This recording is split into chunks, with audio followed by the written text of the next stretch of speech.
We are live here, Awesome. and it looks like it's about time to get going here. As soon as I get to be the host again, we'll go rock and roll. All right, Jim. There you go, sir. All right, so I'll start webinar. Thank you. You ready? I'm ready. Well, welcome. Life's Co-Pilot is very excited today. We're bringing Christy Freeze, who is an we always talk about expert panels. Well, she is an expert panel. So in fact, so much so we decided to make this all about her today and what she's doing. I'm so excited about what Care by Christy is all about and what she's doing with this. That Christy, would you like to explain who you are, what your background is, because it's for such a young person, it's pretty extensive, and then kind of we'll get this thing kicked off and see where it goes. Cool. Sounds good. Okay. So first off, thank you so much for having me. I'm super excited to share today and just for the opportunity. So thank you for that. My background is that I've spent the last 10, now going on 11 years in the senior living space.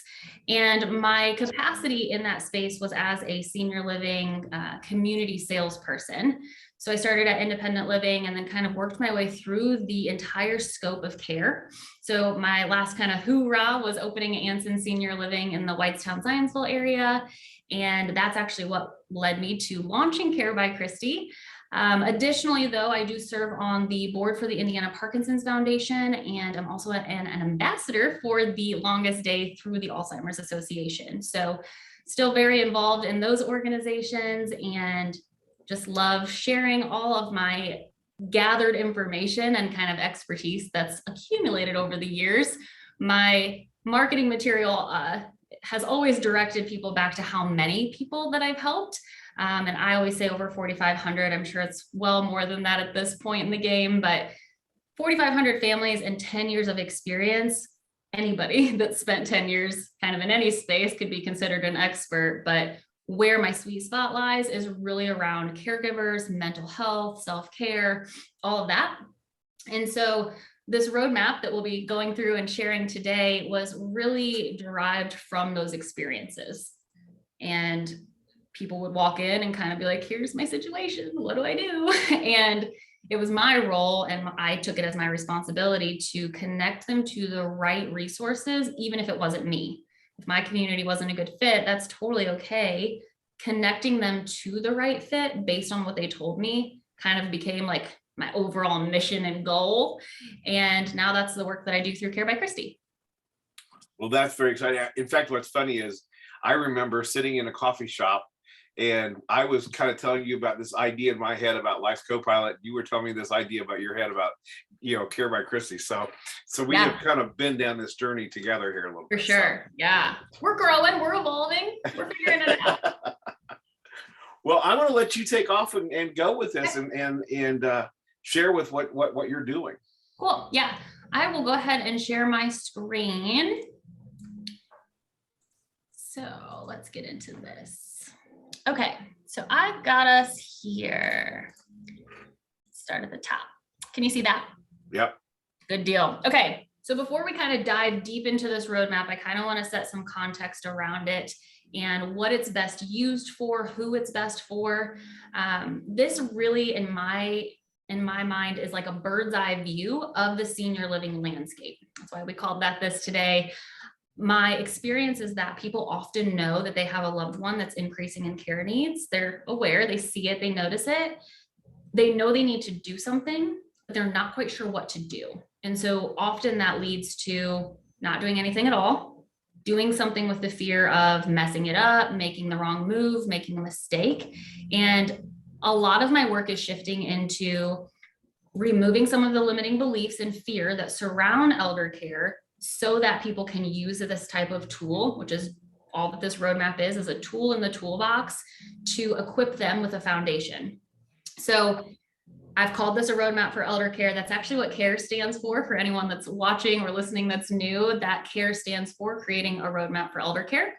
And that's what this is. So it truly is a simple guide that is designed to equip you with tools and resources for elder care ease. And this is the first page of the roadmap when you get into it. And I really wanted to set the foundation for anybody that comes across it. And it is super helpful for family caregivers and for healthcare professionals. I have really distilled down that all of us in the senior living space, whether we are serving in a sales role or a marketing role or as a case manager or social worker, we would benefit from being a great resource.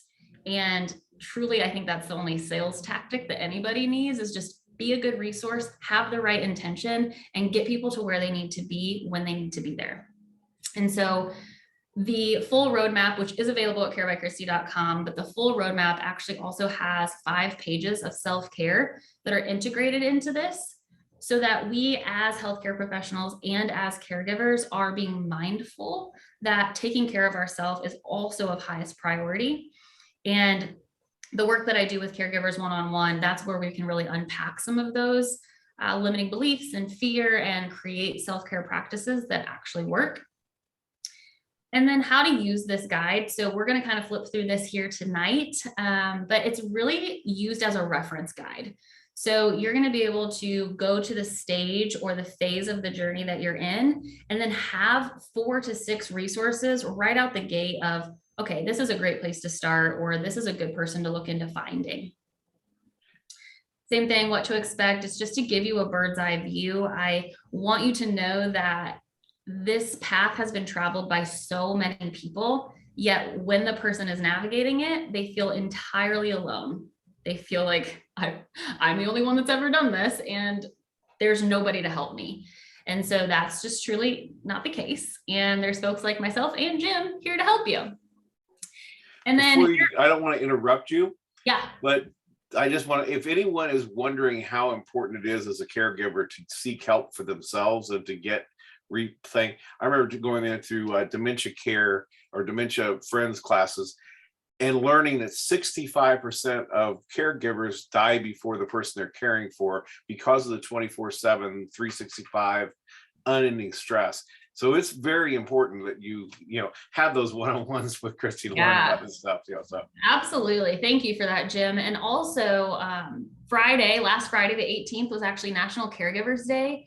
And so I have bumped up to the top of my website a free ebook for caregivers. It really is more geared towards that self-care and mental health, but it is a free ebook. Feel free to go grab that off my website. That is going to start getting those wheels turning for folks of like, okay, what does that actually look like? What does that mean to take care of myself?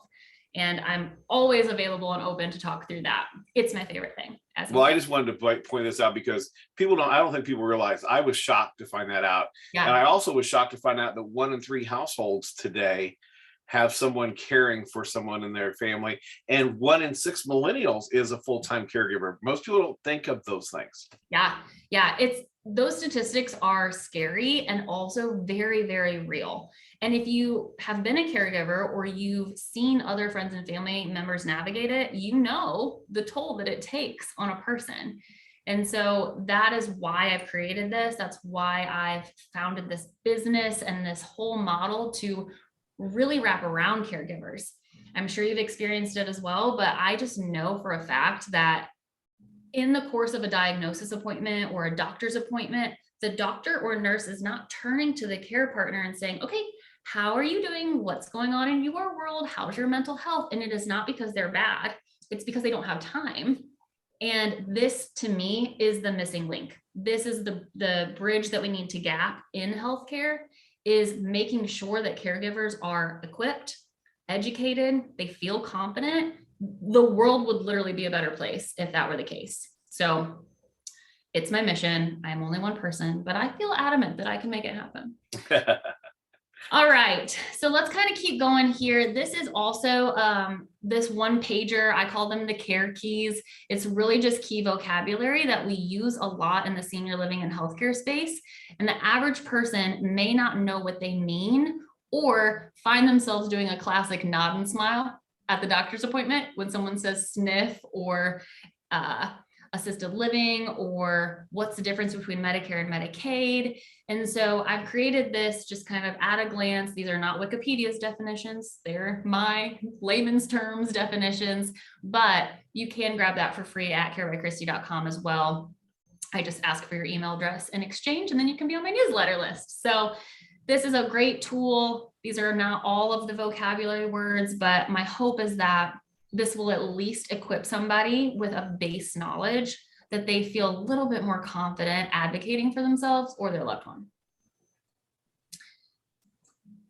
All right, next up is kind of the kickoff for the actual roadmap and for you as a listener or watcher to get a full idea, if you were to boil it down into 6 little nuggets, what that would look like. And to start off, home. A lot of people don't think that staying at home is an option, but it is. It just needs to be done with a plan. And I personally want that plan to include safety measures. That could look like a plethora of different things, but home is an option. And the reason I like to start with that is that oftentimes, in my experience, loved ones will tell their children or whoever is kind of navigating this for them that, oh, well, if I can't stay here forever, I'm not going anywhere. Like, I'm just going to die in my home. And that is totally okay. I think sometimes we hear that as like an objection and we're like, oh God, panic. What do I do? Okay, well, we make that work safely. And there's so many resources available to make that happen. Then kind of the next step is independent and retirement living, which is actually where I've spent the bulk of my career, is in that retirement living setting. And that is a great solution for folks that are okay with leaving their home. They're okay with that, but they still want to have community, socialization, maybe dining and having the meals prepped. I used to call Anson Senior Living a stationary cruise ship because that is what it felt like. I felt like I could go everywhere that I needed and the world was my oyster. So that's a great fit for folks that do want that oversight, but don't necessarily need or desire assisted living quite yet. Assisted living is when we start to add that nursing and healthcare component. So that is typically going to be a licensed community that has nurses, an MD on staff, potentially an on-site home health or doctor that can actually come visit you. Lots of great options here in Indianapolis for that. Same thing with memory care neighborhoods. This is something I'm working diligently to destigmatize, is that simply just the word memory care. Sometimes people have a preconceived notion of what that is. And so it is up to us as healthcare professionals to re-educate that they are also beautiful. They are an incredible lifestyle experience for somebody who is navigating dementia or Alzheimer's, and that care starts to become too much for the loved one at home, which there is zero shame in admitting that that's the case. I think that's another piece of this, is that, well, we're married. I said I would take care of him forever. Like, okay, you weigh 90 pounds and he weighs 200. And if he falls, you're going down too. So there's a lot of factors at play here. And ultimately, my goal will always be safety and the emotional well-being of care partners. Skilled nursing is kind of the next step in tandem with long-term care. I find that a lot of people lump them together, and skilled nursing for me means more of a rehab stay or beyond the needs of a long-term care community. Long-term care is going to be, that's the final stages of life. That's where you plan to live out your celebration of life. And that's maybe where the care needs have directed you to. So I know that there's a ton of additional things kind of mixed in, different modalities and different offerings and services that we have here. But if I were to break it down into just 6 bird's eye view, this is what I've got. Any questions or anything that you've got? Well, I was just going to say that I think that, as I'm having conversations with people, one of the things that I think the general public who hasn't been into any senior living environment in years have a tendency to lump everything into long-term care. 100%. They think it's a nursing home. They have no idea how lovely these independent livings are, these assisted livings are, and what the difference in lifestyle that they really are. You're absolutely right. And it's so funny because I actually tell people it's not just like passing away at home or going to a long, dark, scary hallway where there's people screaming out for help. those aren't your only options. Like there's so many more options, but to their credit, just like anything in our lives, if you've never navigated something before, how would you know? Right. How would you know what to do? I shared during my presentation this morning at my networking group that one of my favorite testimonials is actually a coach that I had for both life and business coaching. And then the tables kind of turned and she needed my support in her journey. And she said that I saved her 20 to 25 hours of internet searching on her own. And that was just like mind blowing to me that people really go to Google. What would they even type? How would you even whittle it down to what it is you're actually looking for and what will support you best? That's why I'm here. That's why we're here. Okay, let's keep sticking. So home independently, I'm just going to cover a couple of things here. The biggest thing with home independently, meaning you are an individual that is noticing some care changes and you've decided to remain home alone. It is totally possible. It is 1000% doable.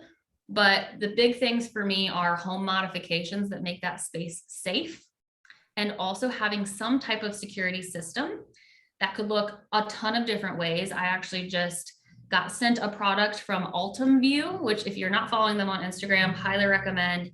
It's a camera, but they only detect like a stick figure motion. It's not actually like a video, it's a stick figure. So that way when that person falls or if they have some type of health concern, the video transmitted is a stick person, not their actual picture. And you can set it up on an app and make it super helpful. But those are the most important things for me, is making sure that someone is there to help and support the safety component of it and any modifications that are needed to make the home safer.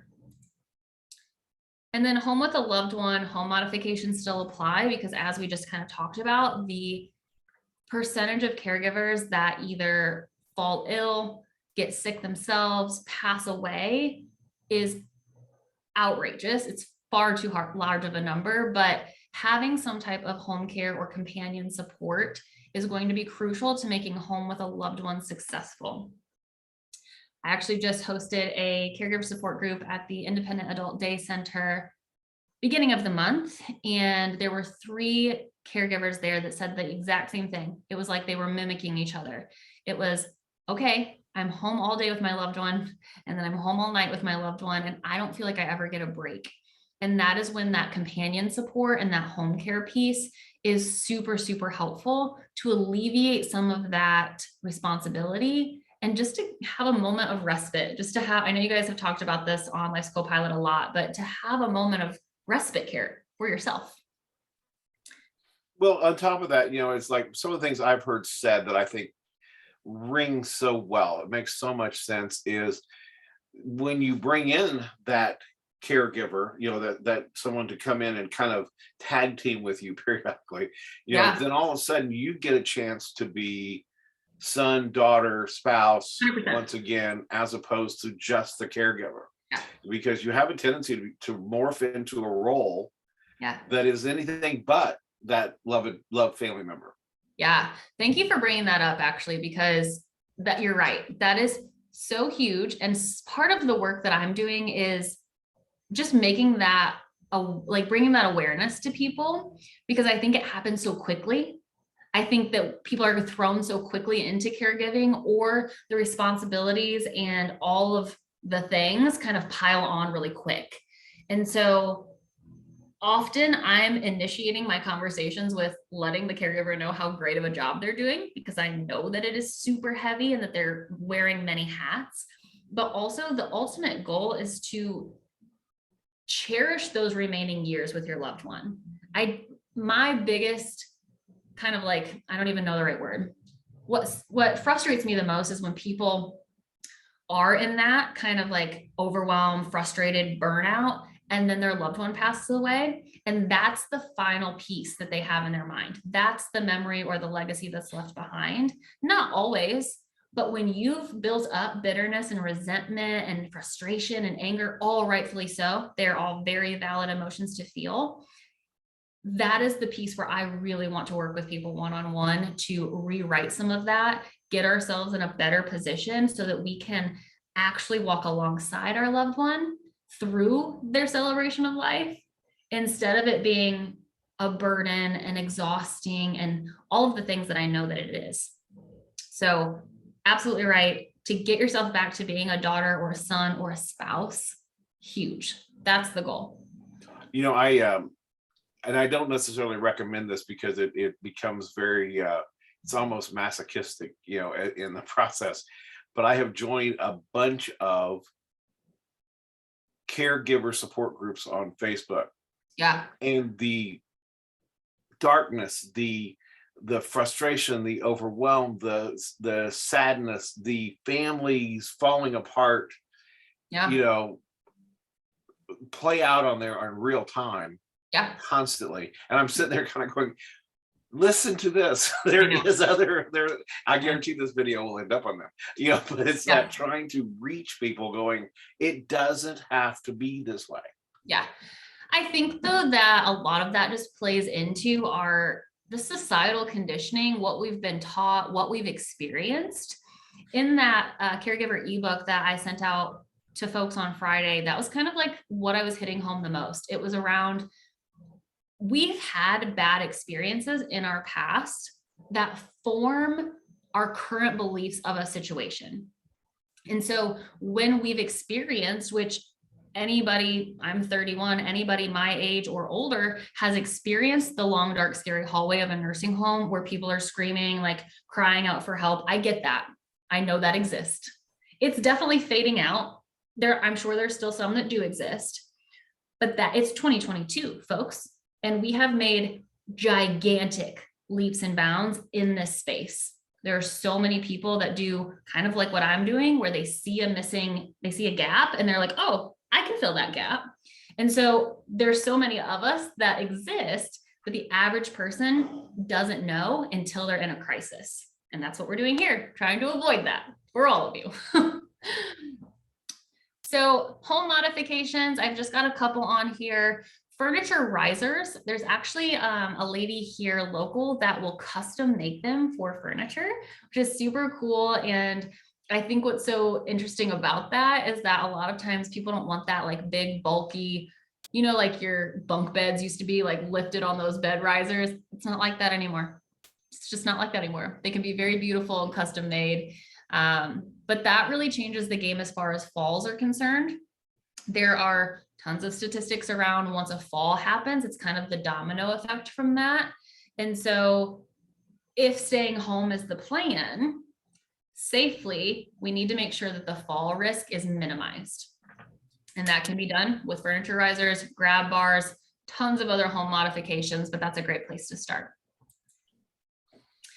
Caregiver Relief, I left them all on here because this is super, super important. Sustainable self-care is kind of what we were already talking about. Adult day programs are so helpful. There are so many here locally. Support groups, there's often support groups within the adult day program, which is what I'm actually doing another one on March 8th in Fishers at the Independent Adult Day Center. Just a great resource. Senior centers, always near and dear to my heart. They do such a great job involving the community as a whole, regardless of your care needs, regardless of kind of the stage of your journey that you're on. Home care companion, we've already chatted about that. But then family involvement and outings with friends. I think that that is a piece that often gets missed because we're constantly caring for our loved one. We constantly always have something to do. And so prioritizing time with friends or going on some type of outing is just going to relieve some of that caregiver burnout. Spotting signs for additional support. Again, these are not all of the signs, but these are just some to kind of keep an eye on. Isolation is huge. We just went through a wild pandemic, and I'm here to tell you it was isolation above anything far and beyond that was the detriment to people, especially older adults, especially people who were used to going out, socializing, being engaged, and had to be stuck at home. Isolation, no good. So if somebody is retreating more than usual, or you're noticing that balance or a little bit of unsteadiness, missed or mismanaged medications is huge. That's something to really keep an eye on. Unopened mail, bills unpaid, dings and dents in vehicles, and then weight loss or noticing expired food in the refrigerator or in the cupboards. Just kind of noticing if anything is off their normal routine or how they normally are. I know that there's, normal aging is a thing. That's a thing that happens, but some of these are red flags. Some of these are yellow flags that, okay, I should probably keep an eye on that, or I should look into getting support with what the next step looks like. I am going to make a comment here too, because how I got into this was to help me deal with my own family members and whatever. And I'm going to tell you that a lot of times the people that that you care for, your loved ones as they're getting older, they hide these infirmities from you with great skill. Okay? They're so good at it. They're really good at it. You're talking about the unopened and bills unpaid. I stumbled across this. They were being hidden behind a cushion on the couch. Stop it. That's clever. I'm not going to lie to you. That's clever. Yep. And I'm like, and I found this whole big batch. I'm like, oh, here. Okay. So she's like, I paid him. What are you talking about? It's fine. Yeah. So I'm paying it. So you pay attention to beyond the surface. Yes. Yeah, that's a good point. I have worked 2 separate locations in like the memory care neighborhood setting, and it is amazing how folks can just turn it on in front of a doctor, in front of family members. They're like, oh yeah, I'm doing fine, and very believable. Like, wow, how'd you pull that off? So yeah, being mindful. That's one of the things with my own family. I was coming home, I was doing the grocery shopping, I was doing things, and I was coming to check. Well, all of a sudden I noticed that rather than her coming to open the door for me when I got there, because I would knock on purpose because I wanted her to come to the door rather than me trying to scare her or what have you, right? Because we're out in the country. And all of a sudden she started saying, hey, the door's open. Well, that was very unusual. Okay. So I'm kind of watching, and she always sat in the same corner of this couch, and she'd be there the entire time I was there. And finally I decided I want to try something. So I asked her, I was getting her car washed. I go, is there anything you need, while I'm in town? And she goes, I'd like a Big Mac. And I said, great. So I went and got one. And when I came in, I walked right to the dining room table and set up so that she would have to come in there rather than me bringing it to her little corner. And that's when I found out that what her mobility had become. And, she had Parkinson's that nobody knew about, and so it was, sure. So again, you got to do a little bit more research than just surface. For sure. That's so funny. Hey, sometimes you got to set a Big Mac out for people to make it happen. Exactly. I get it.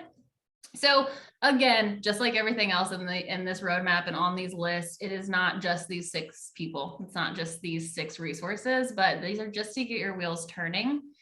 Family caregiver coach, that is both what I do, and then Jessie Hillock from the Memory Compass is wonderful as a dementia family coach. She is my go-to referral. If I hear dementia or Alzheimer's, she's my girl. Geriatric care managers, crucial to this piece of the puzzle. They are an incredible liaison between the doctors, nurses, that very heavy like medical jargon, and the average person. And so they're really able to come in and bridge that gap, go to doctor's appointments, navigate that with you in a way that you can understand and advocate confidently. Elder law attorneys, always a good just person to have in your corner. I think that we have, again, so many great elder law attorneys here in the Indianapolis area. Many will meet with you, review documents with you, make sure that you're set up for success if and when a crisis happens. Physician team. So I put team because it's not ever typically just one primary care physician.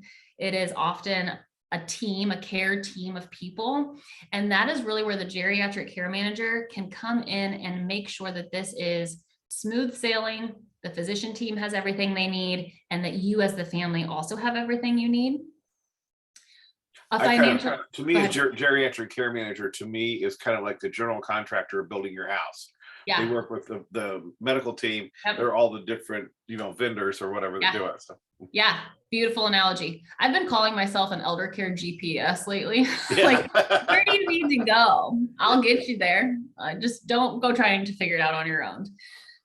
A financial advisor, CPA, I really think anybody that can advise or review your financial piece of this.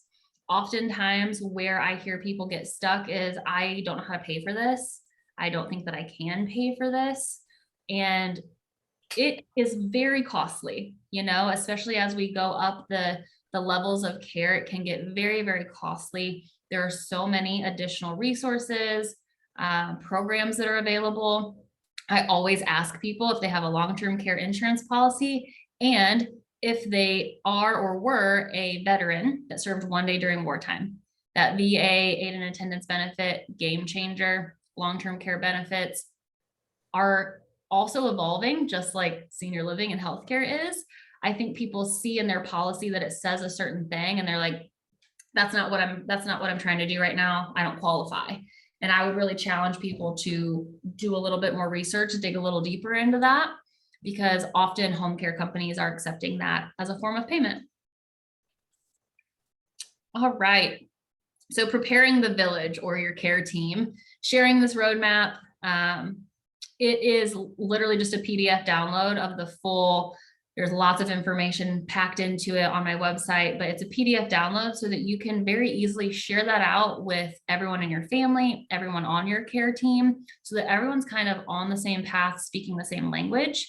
And then knowing the wants and the want nots. I think that's a great place for people to start, is just having open, candid conversations about, what do you want this next phase of your life to look like? What do you want, your final living situation to look like? And actually hearing them, actually active, deep listening without saying, nope, that's not possible. Oh, well, what about this? Oh, what about that? Just truly listening. And then at the same time, listening to the want nots. If you hear your loved one say that they want to stay home, they do not want to go to a senior living community, again, take it with a grain of salt, hear them, validate that. And then if you have an opportunity to re-educate them on what that specific space looks like now in 2022, I'm happy to walk alongside you and educate them on that. But I would really challenge you and encourage you to say, hey, things have actually changed a lot since like 1960. And would you be interested in looking at what it looks like now? Not ever forcing or telling somebody what to do, especially if they're our parent. There's a lot of role reversal that goes on there when we've been parented by somebody and now the roles have shifted. And so being able to still communicate with our loved ones in a way that's respectful and not trying to make them feel like we're controlling. Elder law benefits. So we just kind of talked about just having them on your care team and having them in your village, but having the ability to either get guardianship if you need that, or simply advocate. Great to have in your corner as an elder law attorney. Same thing with trust, wills, estate plan. Even having your estate plan reviewed and just making sure that it's how it should be, what you want it to say. Another great use for elder law attorneys is to get power of attorney.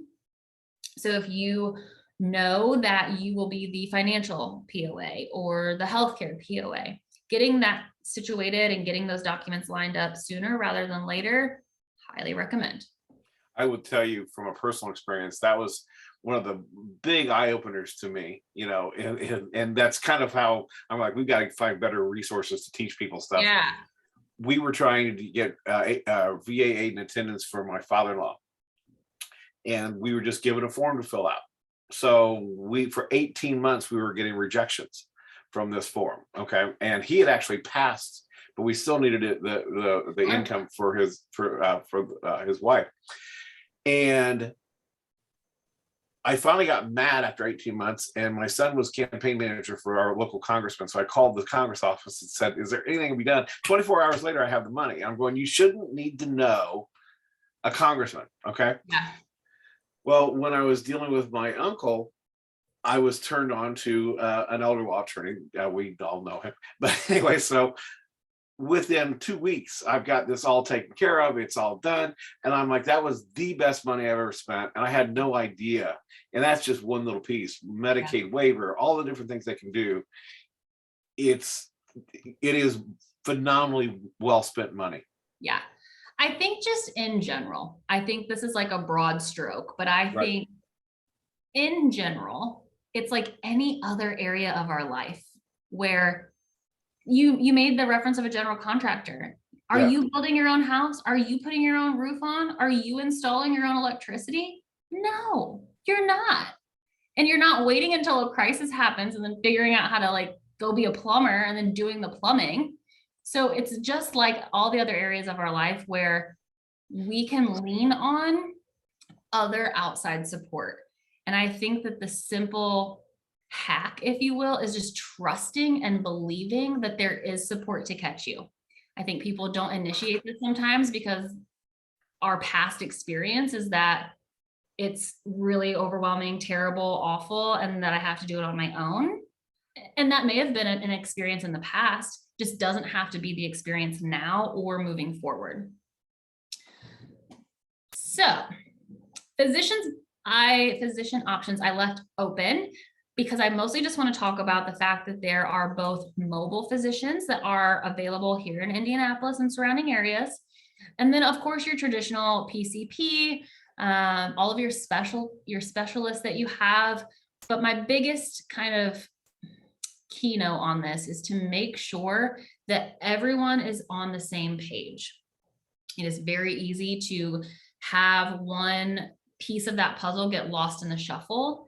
Again, why geriatric care managers are crucial to your success, but they are going to really keep you on track with that. But just having a document, I know you've had her on as well, but Sarah with Rhea Services does an incredible job as well. And having someone like her and the resource that she provides to be prepared before you go into some of these situations, so incredibly helpful.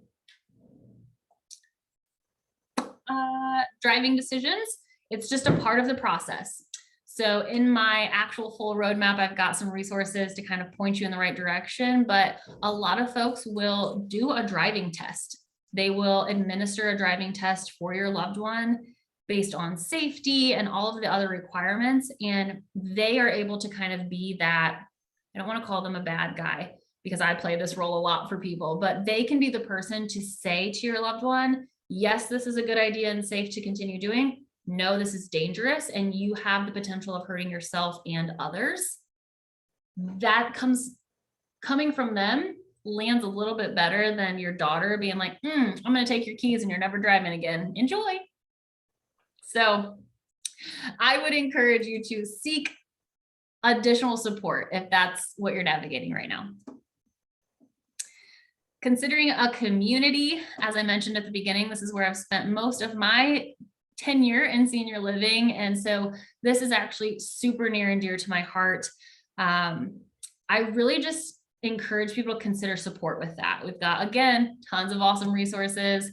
There are free services, paid services. There are so many people here locally that can literally hold your hand to the extent of picking you up, taking you to the community, touring with you, answering all your questions, making sure that what you said initially is important to you matches with what the community is offering. And then supporting you through that entire move, transition, downsize. They're really able to help coordinate that. And then the second piece that I always just want to hit home is research. The internet is endless, as we know, but doing research on maybe if it's an assisted living, looking up the state surveys. Excuse me, if it's an independent living or retirement living, researching what kind of activities that they participate in, what outings do they go on? Does that even sound like something that you would enjoy doing? And having all of that information somewhere where you can lean on it. So when you get into a place where you're like, this is hard. I'm staying home. You can actually lean back and say, well, I would really love more socialization. I really would love to be more active. I really would love to have 3 meals prepared for me every day. Was that the best part of working in senior living? I don't know, maybe, because sometimes rock solid food. So a lot of people, I find, spending most of my career in that space, they get really excited and then it becomes really overwhelming. And then they're like, never mind, I'm out. There's so many concierge services and downsizing services that can help with that to eliminate some of those pieces that you don't want to necessarily navigate on your own. And I would encourage you to locate them. Caring transitions, perfect example. It's a very good example. Thank you. Yeah, welcome. Yeah. We're cleaning out a house for someone tomorrow. So yes. See? Yeah. Wonderful. Yeah. And that's the stuff that gets people stopped. They look around at their house and they're like, I've accumulated stuff for 60 years. There's no way this is happening. And it totally can. It's a process, but we've all done hard things. We can continue to do hard things. Memory care and supportive services. So the big piece here is that this is a space that is starting to really evolve. I'm really seeing it continue to ramp up. The resources here locally are growing and evolving. Story Cottage is a great resource if you're looking for that more home-like feel. I actually was a caregiver for a lady within one of the Story Cottages for a while, and it's just so cozy. You just feel like you're hanging out with her at home. So, but with that oversight and nursing support always there. There's also communities that have memory care with different levels inside of the community setting. I actually really love that as well, just because as a salesperson, which I didn't necessarily need to go back to memory care all the time, but I did because I loved hanging out with those people. And so having more social engagements happen, I think that that's the benefit of a memory care inside of a community. There's also memory care communities that are standalone. That's all they do, that they're very specialized in that care that they're providing. Conner Prairie does a memory cafe. Dementia Friends is huge, so helpful. I love that they are spreading the word and just bringing awareness. I think that oftentimes that memory piece or that cognitive decline piece is just overlooked. There's so many ways. Jesse with the memory compass, huge piece to the memory care puzzle. And I think that just having support, like we've talked about, just having support with whatever you're navigating is going to make the experience better. Disease-specific resources. So the only things that I have on this in the actual roadmap are kind of the things that we always think of. So Parkinson's, Alzheimer's, arthritis. I'm expanding my knowledge base into like CAPTEL and the hearing loss side of things, BOSMA and the vision. Those are all, I would categorize those under disease specific. And there are foundations and organizations that all that their goal and focus is to support you, the person navigating that disease or impairment, with support. And so I'm on the board for the Indiana Parkinson's Foundation, and every single time we meet, top of mind goal for us is that our families and their care partners have everything they need to feel supported: exercise, mental health, social, caregiver support, all of the scope of that spectrum need to be covered within that disease. So I would really encourage you to lean on those resources that we have. Ways to pay. I left these all up here because this is a big one for people. They're like, there's no way. And I'm like, well, there's a couple ways. So sale of the home or the condo. That's kind of what probably what you're navigating, Jim, right now with that downsize of the house. That's an option. Private pay or income that you do have. I've seen a lot of folks work through their private pay funds in that independent retirement setting. That's where they choose to go. long-term care insurance and the veterans benefit. We kind of already talked about those, but I always, I will not have a phone conversation that I do not mention those two, because probably 70 to 80% of the time, one or the other is actually a potential payment option for people, and they just didn't know to think of it. Medicaid and family support. So Medicaid is something I want to briefly just touch on, because like some of the other things we've shared tonight on this call, the word Medicaid, the word hospice, and the word nursing home, that's 2 words. They're all, people just get an instant feeling in their body when they hear those words. And all of them have changed and evolved over the last 5 years, 10 years, 2 years, and Medicaid is a benefit just like all of the others. If you qualify, if that's a good fit for you, and you're able to take those next steps to make that happen, so incredibly helpful. Additionally, there are so many great Medicaid communities that are being built and that are opening that are beautiful, beautiful. I'm here to tell you, maybe Jim, we could combine our ages and move in, because I don't age qualify, but I want to go. There's some nice places. Yeah, beautiful. I will say this, it was interesting. I was having lunch today, and there was a lady who was in town training with a senior living community. She is actually works in one in Pennsylvania, but just got bought by a different company. So she was here training. She's been in the industry for years, and she was dumbfounded to find out Medicaid waiver and how big it is in Indiana, because in Pennsylvania, she goes, I've heard of it, and she's been in the business for decades, but she goes, it's not something that really gets happen. And she goes, I come here and everyone's, and so Indiana, if whoever's listening to this is very fortunate, very blessed, with that. But it is a national thing. It's just, if it's not being used in your state, talk to your legislator. So for sure. Yeah. And I actually just connected with Lisa Reed is her name, from Caregiver Homes. And they're crushing it over there with the Medicaid turnaround. Like, if that's something that you are questioning, about to navigate, considering, highly recommend reaching out to them, because they seem to have it very turnkey. Also, if you're trying to care for your loved one at home and you're the caregiver, you want to talk to her as well. So yeah, she will change the game. She is amazing. There's so many amazing people. We're very, very fortunate in our healthcare community here. We've got rock stars. All right, so celebration of life.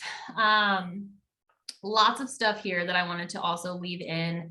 Discussing it early. I call it celebration of life instead of end of life, as my favorite analogy to share with folks is that when someone is bringing new life into the world, when someone is pregnant or getting ready to have a baby, what do? We shower them with gifts, and we make sure that they have everything that they need. Like, my good friend just had a baby, and she didn't have to do one single thing. Like, she didn't need to get anything extra. She was good to go. And so my personal belief is that, why do we not do the same thing when someone's end of life or celebration of life experience is coming? Why do we not talk to them about it, make sure that they are safe, comfortable, supported, have everything that they want or need? Are there any last bucket list items that we need to check off? Like, I really like to have that conversation in an upbeat, not a Debbie Downer kind of a way. I hate to tell everybody, like, none of us are leaving here alive. Like, that's just how it is. It's going to happen.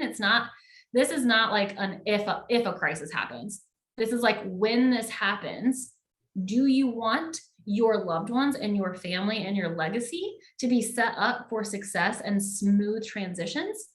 Or do you want them to grieve your loss, mourn your loss, and sell a home, close out the estate, close out all the bills, transition all of the documents? Like, for me, I personally have a very detailed, because of Sarah with Rhea Services, I have a very detailed idea of what I want that to look like. Do I want that to happen anytime soon? No. But do I want all of the people who I love in my life to have to figure it out without any guidance? No, I don't want that. So asking somebody what it is that you want. What do you want? What do you want it to look like? What do you want it to feel like? What do you want to be at your celebration of life? I personally want like copious amounts of plants and lots of tea and coffee. That's what I want. So hopefully it happens. Okay. I'm gonna be salty. I'll come back if that's not the case. I'll report back. Hospice benefits. We kind of talked about one of those sticky words, if you will. Hospice is the most beautiful gift. And when people, it's a benefit. You don't pay for it. You're paying for it right now. And so when the time comes to actually use that benefit, just like your Medicare insurance, people use their Medicare all the time. This is the same thing. And using this benefit early, super early in the process will truly just set you up for a more enjoyable celebration of life. This is an area that, that I knew nothing about. Okay. And it was one of those things that my dad would have benefited tremendously had we known what it really was rather than what we perceived it to be. Okay. Yep. And I think, and I've heard most people only use it for like a week because they don't know what it is. I had someone explain to me what a way to define it, and it made so much sense. It's like, that was great. He made the comment about curative care is what doctors are trained to do. So they are trained to try to fix whatever it is. Yep. If you have something that is not fixable, it's right. not going to get fixed. Yeah. The treatment for curative care can almost be torture. Yeah. Okay. Because it ain't going to fix it, but they're trying to push all these things. Whereas hospice care, instead of trying to treat the cause, they're treating the symptoms. So you feel better. So maybe you sleep better. Maybe you will hydrate better. Maybe you will eat better because you're not in so much pain. Yeah. And so all of a sudden you get better and you actually graduate off hospice because that's what I was just getting ready to say. I've seen so many people where that actually is the truth. That is the real truth, that they graduate off of hospice. Or I've also seen people be on hospice for like 16 months, because maybe that's just continuing to maintain your current lifestyle and maintaining those symptoms so that you're able to enjoy life. Ultimately, that's the goal. We want people to have a high quality of life. And yeah, it's an incredible benefit. And you're bringing in all these benefits and these resources for free to support the patient and their caregivers. Yeah. And all the time, even after the loved one passes away, there's so much support for care partners, families, once a loved one has passed away, that they are not just going to leave you high and dry. They're going to support you along the way. It's greatly underutilized. Yes. And I think just like you and I, it's just because people don't know about it. Right. It's just because people aren't educated. And that's Which is why we do these. That's why we're here. That's why we're here. Mm-hmm. Spreading the word. Mm-hmm. All right. We're on the home stretch. So end of life doulas, also incredible. Angela Hershey is kind of the first one that comes top of mind for me with New Dawn Comfort Care. She does an incredible job. That's something I didn't know existed. I understood that birth doulas existed, and kind of similar to my birthing analogy, why wouldn't an end of life doula exist? So she's here. She's an indie. She's amazing. Highly recommend. And then the last two are just trusting your gut and surrendering. And I think that for me, what those mean is if you are the caregiver and you've done all of the things in this roadmap that we've talked about, you've got some buy-in from your loved one, you've created some type of a plan, you feel like you're in a good place for whatever comes at you, trusting your gut that you're doing the right thing and that you are honoring your loved one's legacy. And then the second piece of that is just surrender is just the opposite of being resistant. And I think when we resist and we kind of dig in our heels and we're like, I'm not doing that. That's not for me. Well, could it be? Could you be open to receiving new information? Could you be open to shifting your perspective and learning a new way of being? And that's really what I mean by surrendering. Some book recommendations. So the left three are very specific to healthcare, senior living, aging. The 36-hour day and Surviving Alzheimer's are both books that I have like probably 25 little tabs in because I use it so much as like a reference guide.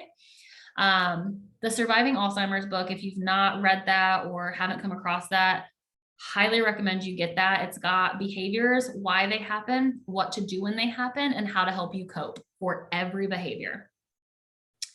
The Value of Wrinkles, I actually just know her personally, and so I love that book. I've read it a few times. She took care of her grandparents, and just hearing how, like you talked about, like millennials being caregivers, just hearing her story was really powerful for me. And then The Power of Now and The Compound Effect are more mindset. The compound effect is actually where a lot of my self-care work has derived from. I call them micro promises, and that's how we strengthen our self-trust. And I just do that by compounding micro promises. So that's kind of the gist of that. And then I'm here to support your mental health and self-care as a caregiver. Christy, thank you so much. I wanted to ask you one question. Yeah. I don't see any reason why this can't be. As I was watching this doesn't, you and I both operate out of Central Indiana. Okay, is where our physical presence is. But there is absolutely no reason that someone in Seattle or New York can't benefit from your book. No geographical bounds. I've helped families in Ohio, Kentucky. There's somewhere else, Illinois. Yeah, the information that I provide. So I really like to think of myself truly as an elder care GPS, but really like baseline foundational information. So I'm basically hearing somebody's situation, kind of doing an intake, and then connecting them to the resources if it makes sense, but mostly just to the education in the spaces that they need it the most so that they can go and do whatever it is that they want to do. I'm never going to refer somebody very specifically. I'm never going to say you have to go see insert blank this person. I just want you to know that that person exists. That's really and if there's a person like that here, there's a person like that somewhere else that may be a different name. Yep. But if they have the skill sets and the what have you. So you got it. Yeah. I really want people to feel confident. Like if Google searching is your method and that's like the route you choose, totally cool.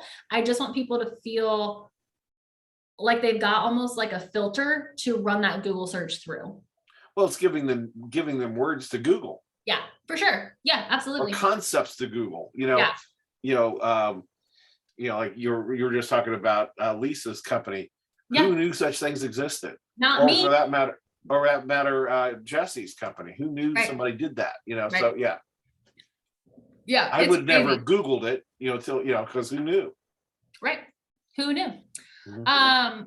Couple things I wanted to share with you also before we do go. And I can share this flyer with you, but I have a workshop coming up on the 20th of March, and it's going to be a hybrid event. I'm very excited about it. It's going to be on Zoom, but I'm mailing self-care curated like packages so that caregivers can both have a time to kind of rest and recharge, and also have those tools to use online when we're doing the workshop and then to carry with them into the future. So that's kind of my big thing I'm sharing and talking about right now. I know that's a month away, but that's very exciting. So I want to show people what's coming up here real quick. Let me do a screen share real quick. So you can always go to Life's Copilot and you can look at, of course, under resources, there's blogs there. And this video will be in the video library by probably tomorrow.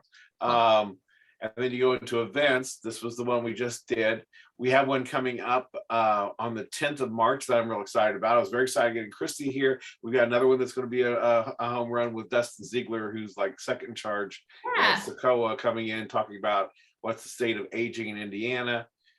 We have one on common myths of VA and Medicaid by Jeff Stinson. We've got a speaker that's just joined Life's Copilot. She is a senior specialist realtor in Seattle. Wow. And so she's going to be teaching that world. So there's opportunities in there for people to come up. You can always go in here and see what's going on and go from there. So anyway, I wanted to touch base on those, so, Yeah. and as these things always go, it seems like the hour goes so fast, so, but Yeah. thank you so much. I have been excited about this for a long time, and we'll be pushing this. And I really wanted to clarify that you can do this anywhere, because 100%. we'll be Yeah. pushing this out all over the place. So it'll be in a lot of different places. So, I love that. Well, I appreciate you. I thank you so much. It's been great to just be on this journey with you. I recall the coffee shop meeting that you speak of, and here we are. We're growing and evolving, and I'm just so thankful for your time and for having me on, and look forward to chatting again soon. all right. Thank you so much. I look forward to seeing you out and about soon. Yes, So I can't wait. all righty. Bye-bye. Bye.